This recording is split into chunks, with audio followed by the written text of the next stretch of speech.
இந்த மாதிரி பெண் குழந்தை காணாமல் போயிடுச்சுன்னு கம்ப்ளைண்ட் கொடுத்தோம். அவங்களும் வந்து தேடினாங்க, பிடிச்சாங்க, எல்லாம் பண்ணினாங்க, எல்லாமே சரி வரதை செஞ்சாங்க. கடைசியில் இந்த பெண் குழந்தை வந்து இன்னைக்கு நாங்கள் கேட்கும்போது, மத்தியானம் கேட்கும்போது பெண் குழந்தை சேஃபாக தான் இருக்குது, நல்லா இருக்குது, உயிரோடு தான் இருக்குது, எந்த பிரச்சனையும் இல்லை அப்படிங்கிறத தான் சொல்லிகிட்டு இருந்தாங்க. கடைசியாக பார்த்தா அந்த குழந்தைய வந்து கொன்று சிதைச்சு குட்டையில் போட்டு அமுக்கி மூடி பண்ணியிருக்கிறாங்க. இதை வந்து எங்களுக்கு அவங்க தெரியப்படுத்தலை, முதல் காரணம்.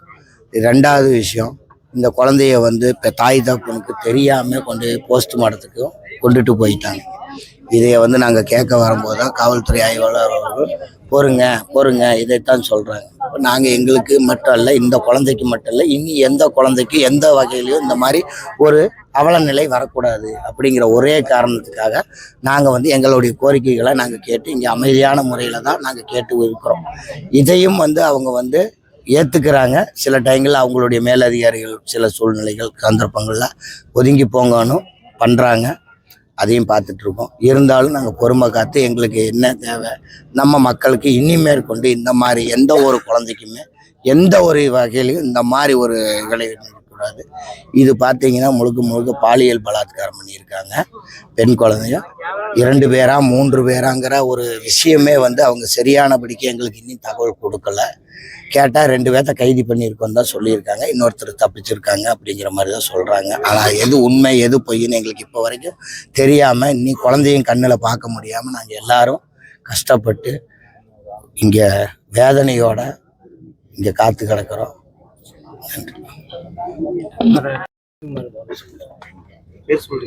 உங்க பேர் சொல்லுங்க. என்னோட பேர் பிரவீனா. அவங்க தர்ஷினிக்கு வந்து சித்தி ஆகுது.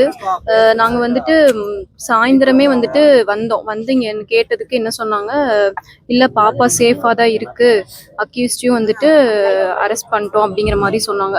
அதுக்கப்புறம் என்ன பண்ணாங்க, அவங்களோட அப்பா கிட்ட வந்துட்டு எஃப்ஐஆரில் ஏதோ சைன் வாங்கினேன் அப்படின்னு சொல்கிறாங்க. என்ன சைன் அவருக்கு தெரியல சரியா. ஸோ ஒரு சைன் வாங்கினாங்க. சைன் வாங்கினதுக்கப்புறம் அடுத்த செகண்ட் என்ன சொல்லிட்டாங்க, பாப்பா இறந்துட்டாங்க, பாடி போய் ஜிஹெச்ல வாங்கிக்கோங்கன்னு சொல்லிட்டாங்க. அக்யூஸ்டை வந்துட்டு இன்னும் அரெஸ்ட் பண்ணல அப்படிங்கிற மாதிரி அப்படியே மாற்றி சொல்லிட்டாங்க. அதுக்கப்புறம் எங்களுக்கு என்ன பண்றதுன்னு தெரியல. அந்த நிமிஷத்துல நாங்க வந்து உடனே சாலை மறியல் பண்ணோம். நிறைய பொதுமக்கள் வந்து சப்போர்ட் பண்ணாங்க. ஸோ சப்போர்ட் பண்ணி எல்லாம் பண்ணும்போது ஐஜி சார், அதுக்கப்புறம் இந்த தொகுதியோட எம்எல்ஏ சார் எல்லாரும் வந்து பேசினாங்க. காலையில உங்களுக்கு 7 மணிக்குள்ள ஒரு முடிவு சொல்றேன் அப்படின்னு சொல்லியிருக்காங்க. இப்ப வந்துட்டு பொதுமக்களை வந்துட்டு கலைய சொல்லுங்க, நாளைக்கு காலையில 7 மணிக்கு உங்களுக்கு ஒரு தீர்வு சொல்றேன் அப்படிங்கிற மாதிரி சொன்னாங்க. ஸோ அதனால நான் வந்துட்டு மைக்ல சொன்னேன் இங்க இருக்கவங்களுக்கு எல்லாம். இப்போ வந்து மறுபடியும் ஐஜி மேம் வந்து பேசியிருக்காங்க. அவங்களும் வந்துட்டு ஒரு ஆறுதல் சொல்லிட்டு போயிருக்காங்க. நீ ஃபர்தரா என்ன ஆக்ஷன் எடுக்க போறாங்கன்னு தெரியல. என்ன எடுத்தாலும் ஒரு உச்சபட்ச நடவடிக்கை எடுக்கணும்னு நான் நினைக்கிறேன். ஏன்னா நெக்ஸ்ட் இந்த மாதிரி வேற எந்த குழந்தைகளுக்கும் வந்து நடந்துடக்கூடாது. இதுதான் எங்க வீட்டில் நடந்த ஒரு கடைசி சம்பவமா இருக்கணும். இது வரைக்கும் இந்த மாதிரி எந்த ஒரு விஷயமும் நடந்ததில்லை. ஸோ இதுக்கு கரெக்டான தண்டனை வாங்கி தரணும் அப்படின்னு சொல்லி எதிர்பார்க்குறோம். பாப்பாவை வந்து ரொம்ப கஷ்டப்படுத்தி இருக்காங்க. நைட் எல்லாமே வந்துட்டு ரொம்ப 3 பேர் சேர்ந்து எல்லாம் கொடூரப்படுத்தியிருக்காங்க. ஸோ கொடூரப்படுத்தி அவங்க ஃபேஸ் எல்லாமே ரொம்ப செதஞ்சு போயிருக்கு அப்படிங்கிற மாதிரி சொல்லியிருக்காங்க. ஆக்சுவலாக இந்த மாதிரி வந்துட்டு நாங்கள் முந்தானத்தே கம்ப்ளைண்ட் கொடுத்துருக்கோம். கம்ப்ளைண்ட் கொடுத்து இந்த மாதிரி அந்த ஸ்பாட்டில் இந்த விஷயம் நடந்திருக்கு. நடந்தவுடனே அவங்க என்ன பண்ணியிருக்கணும், ப்ராப்பராக கம்ப்ளைண்ட் ரெஜிஸ்டர் ஆயிருக்கு, பேரண்ட்ஸை கூட்டிகிட்டு போய் ஐடென்டிஃபை பண்ண வச்சிருக்கிறது உங்களோட பொண்ணான்னு சொல்லிட்டு. அவங்க அது பண்ணவே இல்லை. டேரெக்டாக பொண்ணை என்ன பண்ணிட்டாங்க, ஜிஹெச் கொண்டு போயிட்டாங்க. ஸோ ஜிஹெச் கொண்டு போயிட்டு இப்போ வரைக்குமே எங்களை பொண்ணை கண்ணில் காமிக்கல, அக்யூஸ்ட் யாருன்னு எங்களுக்கு கண்ணில் காமிக்கல. ஜஸ்ட் ஒரு வீடியோ மாதிரி காமிச்சாங்க. ஸோ அதுலேயுமே அவர் கிளியராக தெரியல. இப்போ வந்துட்டு என்ன நம்பிக்கையில் இருக்கோம் அப்படின்னா, இந்த தொகுதி எம்எல்ஏ சார் சுகுமார் சாரும் ஐஜி மேம் அண்ட் சார்லாம் சொல்லியிருக்காங்க, உங்களுக்கு 7 மணிக்குள்ள நாங்கள் வந்துட்டு ஒரு முடிவு சொல்கிறோம்.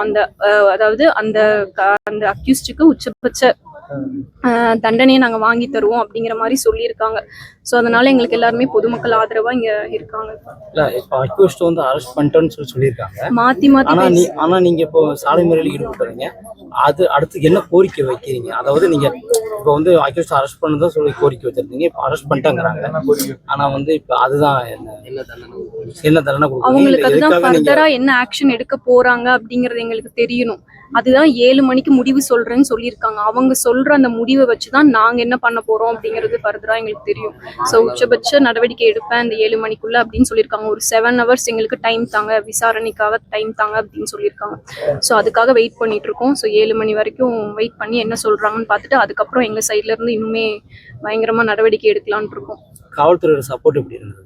காவல்துறையோட சப்போர்ட் எப்படி இருந்துச்சுன்னா, முந்தா நேத்து பொண்ணை காணோம். அப்ப இருந்து எல்லாருமே ஒரு மாதிரி அசால்ட்டா தான் இருந்தாங்க. யாருமே வந்துட்டு ஒரு இவ்வளோ சென்சிட்டிவான விஷயம் யாருமே ப்ராப்பரா எதுவும் சொல்லலை பண்ணலை. இன்னைக்கு சாயந்தரம் வரைக்குமே யாருமே ஒரு ப்ராப்பரான ஒரு இதில் அங்கே தேடிட்டு இருக்கோம், இங்கே தேடிட்டு இருக்கோம், பிடிச்சிட்டோம், புள்ள சேஃபா இருக்கா, இந்த மாதிரி வந்துட்டு மாற்றி தான் சொன்னாங்க. யாருமே வந்துட்டு ஒரு கரெக்டான ஒரு கம்யூனிகேஷன் எங்ககிட்ட சொல்லலை. ஸோ அந்த ப்ராப்பர் கம்யூனிகேஷன் இல்லாதனால தான் நாங்கள் சாலை மறியலில் ஈடுபட்டோம்.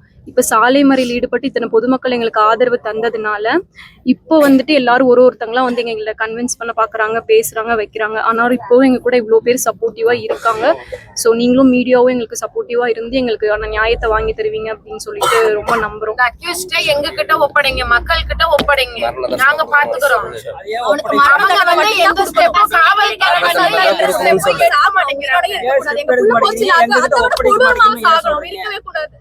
காவல்துறை வந்து எந்த ஸ்டெப்பும் எடுக்க மாட்டேங்கிறாங்க. மக்கள் கிட்ட அவங்கள ஒப்படைங்க, நாங்க பாத்துக்கிறோம்.